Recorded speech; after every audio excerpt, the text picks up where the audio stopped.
And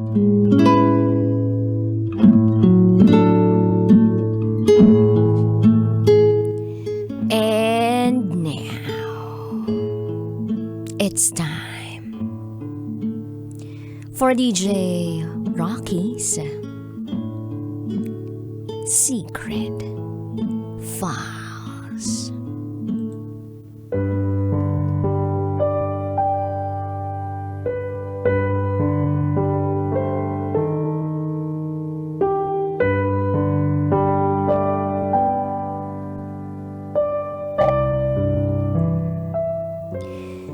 Hindi ko alam kung matutuloy pa ang kasal namin. Hindi na ako kinakausap ng fiancé ko.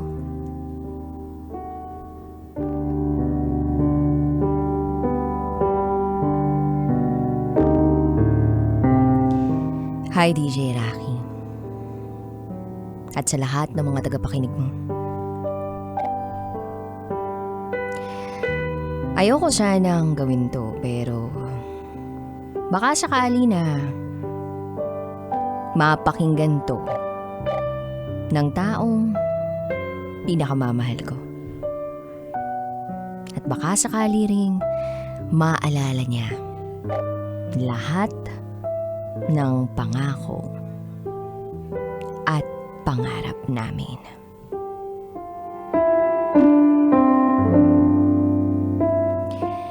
Itago mo ko sa pangalang Andrew.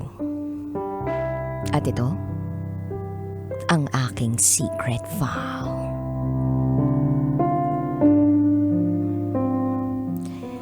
Nagsimula ang lahat sa eskwela. Kailangan makagawa ako ng paraan para makuha ko ang number niya. At nang makahanap ako ng tiyempo, nilakasan ko ang loob ko. Although magkakilala naman na kami pero hindi kami close. Ibinigay niya yung number niya. Pag uwi ko sa bahay, nag-text agad ako. At doon na nagsimula na araw-araw magka-text kami. Then hindi nagtagal, sabi ko baka pwede ko siyang maging best friend. Kasi wala pa akong nagiging best friend na babae. Pumayag siya. Madali siyang kausap. Okay lang daw sa kanya.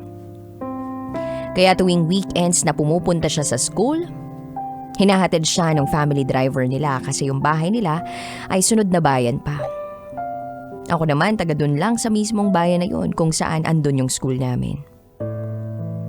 Hindi ko matandaan kung anong meron bakit halos every Saturday andun sila sa school. Basta ako, pupunta ako kasi andun siya. At masaya ako pagkasama siya. Kahit mismo yung driver ng school kabisado na. Na pag dumating siya, sasabihin ng driver na 5 minutes. Ibig sabihin, darating na ako. Hanggang sa na-in love na ako at sinabi ko na andito lang ako. Best friend na nag-aantay sa'yo. At hindi nagtagal. 3rd year high school nung sabihin niya sa akin na simula ngayon, girlfriend mo na ako. At eksakto, nasa tapat kami ng guardhouse. Hindi ko alam kung bakit. Tiningnan ko yung oras. At eksakto na 17:17. September 17, 2012. Nakakatuwa kasi preparatory pa lang kami. Kaklase ko na siya. At hindi ko inakala na siya pala. Sino nga bang mag-aakala na magkakasundo kami? Siya ay honor student, teacher's pet, simple at tahimik. Ako naman, pasaway, playboy raw, sakit ng ulo, at siga. After a year, meron siyang ginawang music video para sa first anniversary namin. Sabi niya doon, sana ako na lang pala noon pa. Tas nandun yung summary ng mga plano niya para sa amin. After namin graduate ng high school, college, hanggang sa magkaroon ng trabaho. Hanggang sa pagbuo ng pamilya. Na parang kung ano ang nakalagay doon, yun ang nangyayari. Eto college na. Sa Manila kami pareho nag-aral. Pag wala siyang pasok, gagala kami, manonood ng sine, gagala sa mall at kung ano-ano pa. Hanggang sa nagkatrabaho na kami. Isa akong seaman. At siya naman ay nagtatrabaho sa isang kilalang logistics company. Hindi ko lang sure pero alam ko, number 1 na shipping company worldwide. Tuwing umuwi ako galing sa barko, siya ang sumusundo sa akin sa airport. Tapos uuwi kami sa bahay namin, surprise sa family ko. Para bang ayaw mo nang matapos yung araw kasi sobrang saya kasama sila. Tapos kapag kailangan ko na uli umalis, siya mismo ang nag-aayos ng mga gamit na kailangan kong dalhin. Vitamins, mga damit ko, mga jacket, sapatos.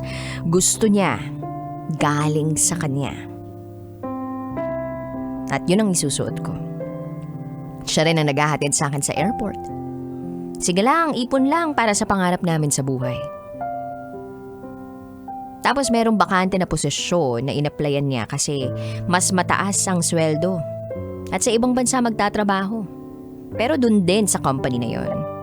Hiningi niya ang opinyon ko kung okay lang ba sa akin kung sakaling matanggap siya. Sabi ko, oo naman. Pag bakasyon ako, pupuntahan na lang kita dun.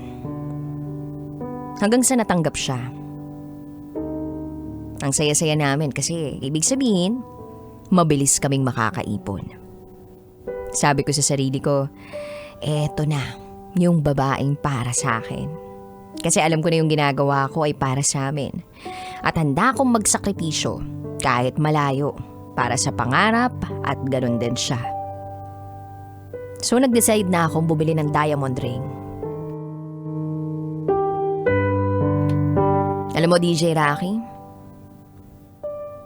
nag-propose ako sa kanya. Nag-propose ako sa kanya hindi sa restaurant, hindi sa resort, hindi sa yate, o kung saan man na magandang lugar. Walang lobo, walang kandila, walang bulaklak, walang fireworks, walang kahit ano. Kaming dalawa lang, nasa loob ng sasakyan. At nasa kalagitnaan pa ng matinding pag-aaway. Sobrang galit na galit kami pareho. Pero alam ko sa sarili ko na eto na yung pinakatamang pagkakataon para tanungin siya kung ako pa rin ba ang gusto niyang makasama habang buhay sa kabila ng matinding galit. Kasi kung iba, hindi na siguro. Mine is a different story. Wala pa akong naririnig kailanman na nag-propose habang nag-aaway. At dito ko talaga mapapatunayan na kahit ano pang pagsubok, kahit anong galit pa, kahit sobrang hirap na, kahit gaano kagulo, pag mahal ka ng tao, pipiliin ka. Sa madaling sabi, na-engage kami. Sobrang saya. Yung babae na gusto mong makasama, ay gusto ka rin palang makasama habang buhay. At eto na nga ulit, kailangan ko nang bumalik sa barko as usual. Siya pa rin nag-ayos ng lahat ng mga dadalhin ko at nagatid sa akin sa airport. Eto ang hindi ko inaasahan. Wala sa plano. Nag-away kami. May nasabi ako na hindi maganda at aminado ako sa pagkakamali ko. Mali ako doon sobra. Pero sobra naman yung kapalit.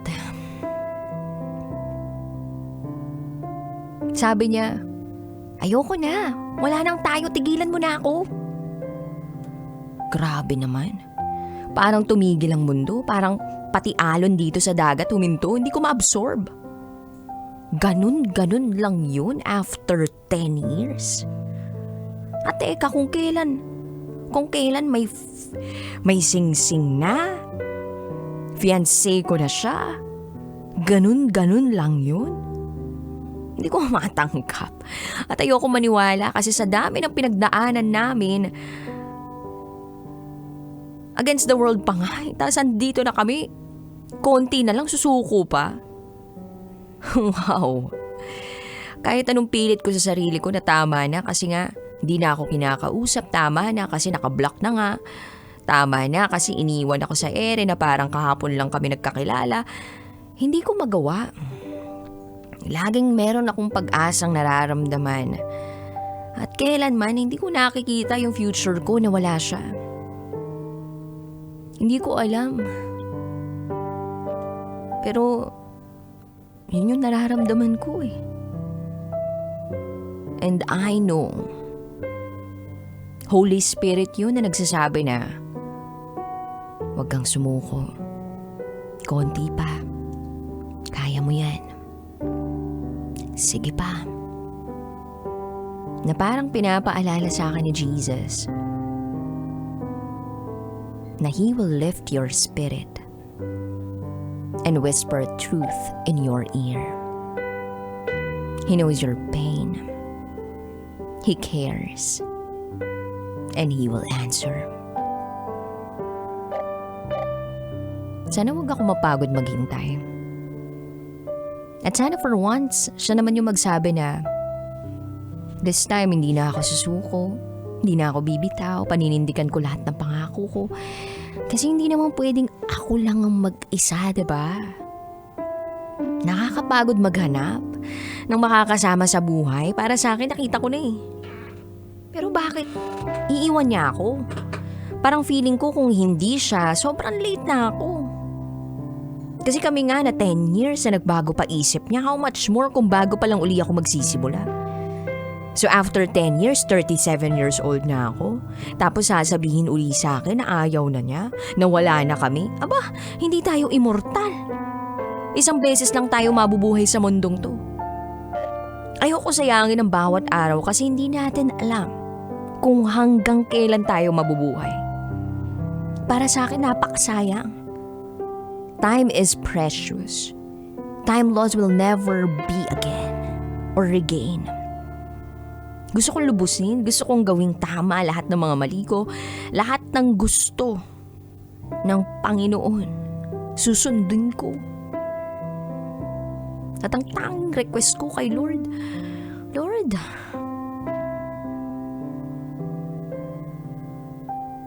lahat naman gagawin ko, wag mo lang siyang alisin sa buhay ko. Kami na simula 2012. Ngayon ay 2023 na. So 10 years and 6 months na ngayon. DJ Rocky, hindi naging madali ang lahat sa amin. Siya walang problema sa amin. Ramdam na ramdam niya na sobrang mahal siya ng pamilya ko, as in perfect. Pero sa akin, ayaw ng pamilya niya. Simula pa lang ayaw na sa akin, pero hindi ko iniisip kahit masakit. Kahit walang kasiguraduhan. Yung pag-ibig ko sa kanya. Kahit nasa akin lahat ng dahilan para sumuko, hindi ko ginawa. Kasi para sa akin ang pangako ay pangako kailanman. Paano mo malalaman kung susuko ka? Paano ka magtatagumpay kung lagi ka matatakot? Hindi ko pwedeng baliin yun kasi masasaktan siya. Lalaki ako at magpapakalalaki ako, di ba? Siya yung pinanghawakan ko para magpatuloy. At mahal talaga namin ang isa't isa. Siguro dahil sa ramdam niya na kahit gaano kahirap sa akin hindi pa rin ako nasuko, sabi niya na kung sa huli wala talaga, ayaw pa rin nila, magtanan na tayo. Grabe rin ang pagmamahal niya sa akin, wala namang duda. Ipaglalaban niya ako dahil alam niya na lumalaban ako. Sabi ko sa kanya, talaga kabinata ako at walang sino man ang pwedeng tumutol sa dalawang taong nagmamahalan. Ang sino man natututol sa dalawang tao na nag-iibigan ay nagkakasala sa Diyos. Sapagkat ang Diyos ay pag-ibig. Pero sabi nga nila, pag magmamahal ka, dapat daw huwag mo ibigay yung 100% mo. Kasi pag nabigo ka raw, masakit. Talagang durog. Pero para sa akin, kabaligtaran na naman. Kung mailalampas ko pa nga ng 100%, gagawin ko eh. Hindi ako matatakot magmahal at hindi ako matatakot masaktan. E di kung masaktan ako, edi masaktan ako. At least alam ko na kailanman wala silang masasabi na kinulangan ko yung pagmamahal ko. Ang hiling ko nga lang talaga ay magpakatotoo siya. Kasi akala ko last week nagkabati na kami pero binlak ako. Tinatanong ko lang naman kung gusto niya pa ba akong pakasalan. Sana sumagot naman siya para at least makamove forward ako kung ayaw na talaga niya. Hindi eh. Black uli. Hindi ako robot. Tao ako na nagmamahal. At sana, ituring naman ako na tao. Just one way of saying I love you. At kung ayaw na niya, sana makapag-usap naman kami kahit sa chat lang, at least may maayos na closure. Kung hindi na niya ako kayang harapin ng personal. Kung hindi rin naman niya kaya na maghiwalay kami, please, ayusin naman. Malayo ako eh. Buti nga, siya may kaibigan na nakakasama. Pagising niya may pamilya siya. Paano ako? Ako na laging mag-isa. Masakit at mahirap. Kung mahal niya talaga ako, hindi niya ako hahayaan na masasaktan ng ganito. Kung sino pa yung tao na sobrang nagbibigay ng saya at kaligayahan, siya din ang nagbibigay at nakapagdudulot ng sobrang kalungkutan. At kung nakikinig ka man ngayon,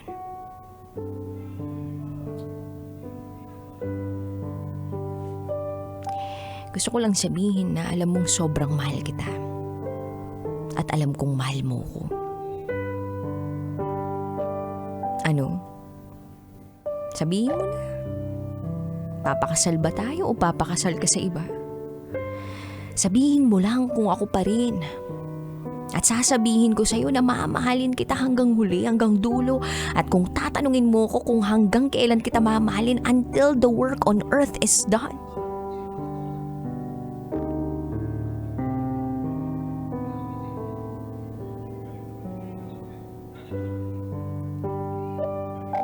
Sana wala nang ending to.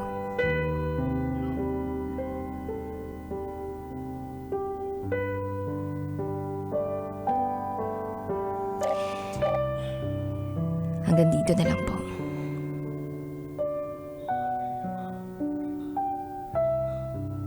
Sana matulungan mo ako, DJ Rocky.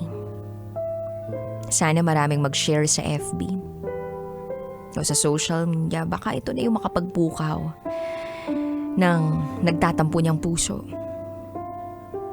Sana pagtapos niyang marinig tong lahat ng to, yun na ang panahon para muling tumibok ang mga nalulungkot na puso.